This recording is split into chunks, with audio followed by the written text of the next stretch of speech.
अस्सलामुअलैकुम। इन्फीयर मीडिया की तरफ से मैं हूं वर्दा लियाकत और आज मैं बात करूंगी वहम की बीमारी के हवाले से, जिसे हम ऑब्सेसिव कंपल्सिव डिसऑर्डर कहते हैं।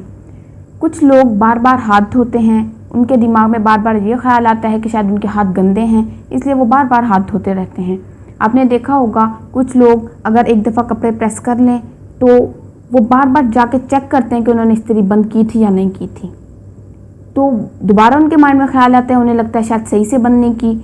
फिर वो इस तरह बार बार वो एक चीज़ को दोहराते रहते हैं, एक ही अमल को।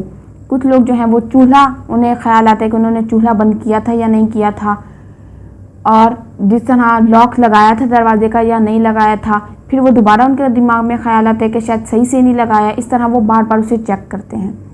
इनिशियल स्टेज में इस बीमारी को खुद कंट्रोल कर सकते हैं। आप खुद कैसे कंट्रोल कर सकते हैं? जिस तरह इस बीमारी में मैंने कहा कि इंसान के दिमाग में बार बार ख्याल आता है, आपने उस ख्याल को जो है वो इग्नोर करना है। यानी कि आपके माइंड में अगर ख्याल आ रहा है तो आपने उस पर अमल नहीं करना। आपके माइंड में ख्याल आएगा कि आपने सही से लॉक नहीं लगाया, तो फिर आप चेक करते हैं। दोबारा ख्याल आता है कि दोबारा एक दफ़ा चेक कर लूँ सोने से पहले, फिर आप चेक करते हैं। इस तरह तकरीबन आप चेक ही करते रहते हैं।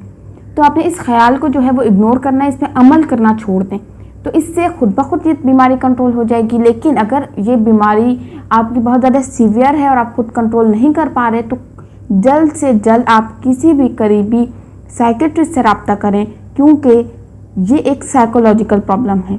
इसको लाइट मत लें, ये अगर बढ़ जाए तो इंसान को डिस्टर्ब रखता है। अगर आपके पास कोई क्यूरी है, कोई क्वेश्चन है, तो आप इन्फीयर मीडिया की तरफ से कॉन्टैक्ट कर सकते हैं। Thank you so much.